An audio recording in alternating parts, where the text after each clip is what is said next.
Tudo que vocês estão vendo aí são caixas de som. Se a gente olhar, aqui tem um nome das caixas, a referência, né?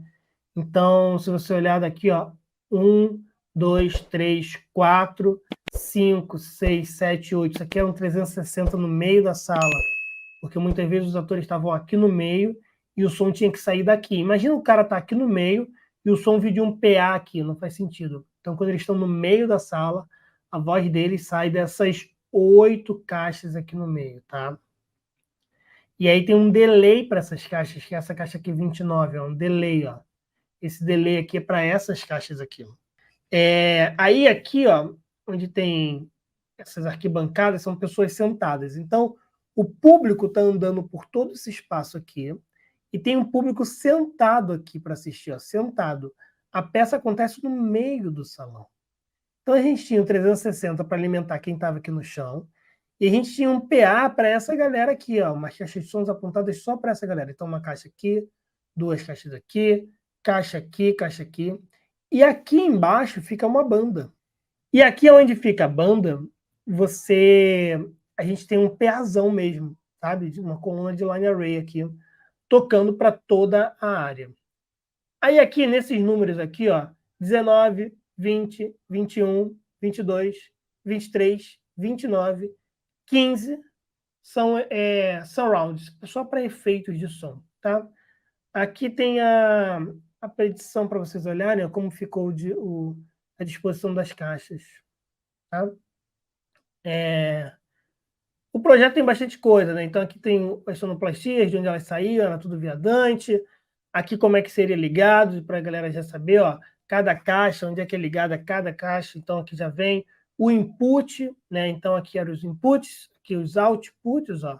Então o tipo de caixa era tudo Meyer Sound, então Ultra X40, Melody, UPM.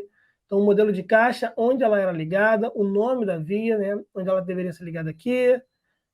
Como funcionava, então a mesa era uma Quantum SD7, com os accents de microfone e uma CL5 para monitor ali.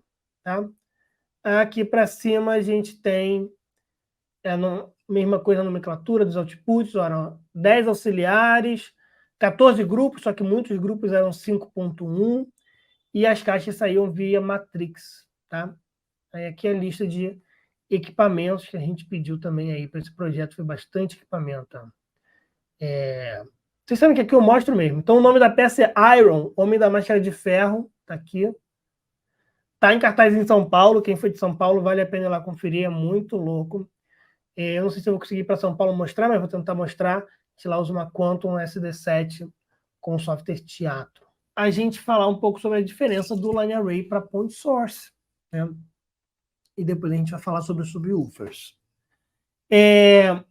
Uma coisa que é muito comum da gente ver um equívoco é o seguinte: o manual de qualquer produto, uma caixa de som, um celular, um micro-ondas, ele não é tão específico quanto deveria ser, vamos dizer assim. Porque não cabe, não tem como ser muitas vezes, né? Então você precisa de um datasheet, você precisa de uma informação mais específica. Então, por exemplo, se eu pegar essa caixa de som aqui da Meyer Sound, que é uma empresa que eu sou super fã e tal, ela diz que essa caixa aí, ela tem angulação X. O ângulo de resposta dela é X. Qual é o ângulo dessa caixa aí? Vocês que estão olhando agora. Qual é o ângulo de resposta dessa caixa? Ela tem 100 graus de cobertura. Porque a gente tem aqui, ó, do eixo principal, 50 graus para um lado, perdi menos 6. 50 graus para o outro, perdi menos 6. Por isso que a galera respondeu 100 graus. Certo? Mas a minha pergunta não é sobre isso. A minha pergunta é o seguinte, essa variação aqui, né, a gente sempre pensa em graus, pensando em onde eu perdi 6 dB na minha caixa. Mas essa variação está relacionada em que frequência? Essa é a pergunta que não está sendo contemplada aqui. Na verdade, até está sendo contemplado, porque se vocês lerem aqui embaixo, está escrito a frequência. Mas eu não perguntei sobre isso para vocês. Isso porque uma caixa de som, como disse o nosso amigo Marco Brito aqui, ó, Marco está arrasando. não contempla todas as frequências. Olha a resposta de frequência de uma caixa, em vermelho na horizontal, em azul na vertical, para cada uma das frequências. Se vocês olharem, em 125 ela é quase omni, né, na parte vertical, e ela é, diz o fabricante, omni na horizontal. 250, horizontalmente ela é omni, verticalmente menos. 500, ela ainda está omni na horizontal, verticalmente menos. E assim a gente vai vendo por frequência, 1K, 2K, ó, 2K ela começa a deixar de ser omni, né? 4K, 8K, 16K. Então, quando a gente pensa, muitas vezes a gente recebe lá no nosso Instagram assim, Breda, tem essa caixa 100 graus de cobertura e tal, ela me atende? E a gente precisa entender que esse leque que a gente está vendo, esse diagrama polar ali, não corresponde a todas as frequências. Isso é importante na hora da gente escolher nossa caixa também. A tendência é sempre essa aqui. Omni para as baixas, diretivo para as altas. Né? A ideia geralmente vai ser essa. Falando sobre o line array, algumas características do line array são muito importantes da gente estar frisado aqui na mente, galera. Cada faixa de frequência se comporta de forma diferente.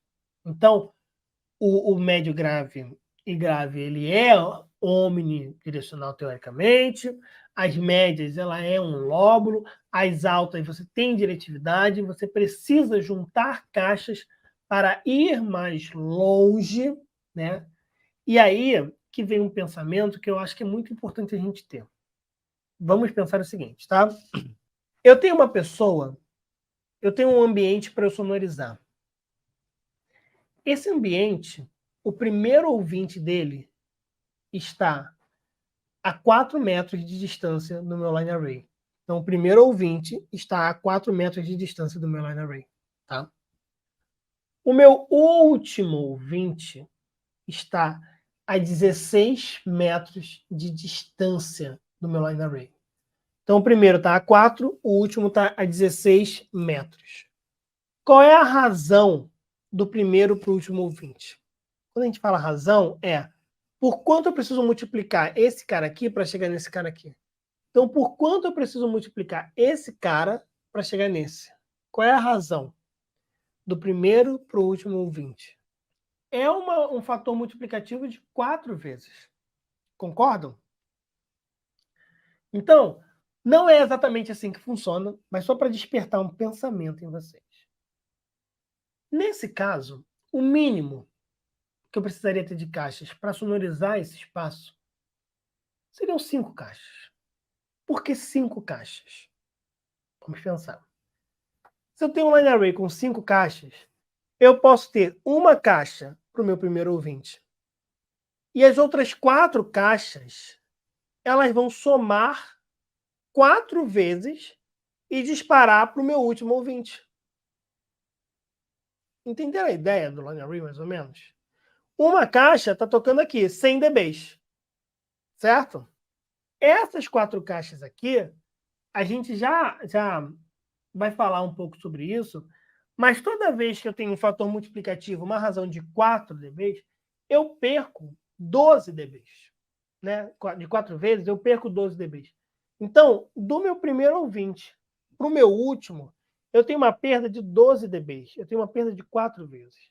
Se eu tenho uma caixa apontada para o primeiro ouvinte e 4 caixas apontadas para o meu último ouvinte, significa que esse mais esse, mais esse, mais esse, somaram 12. Ué, se daqui até aqui eu estou perdendo 12, mas a diferença está somando 12, eu compensei a minha perda. Deu para entender?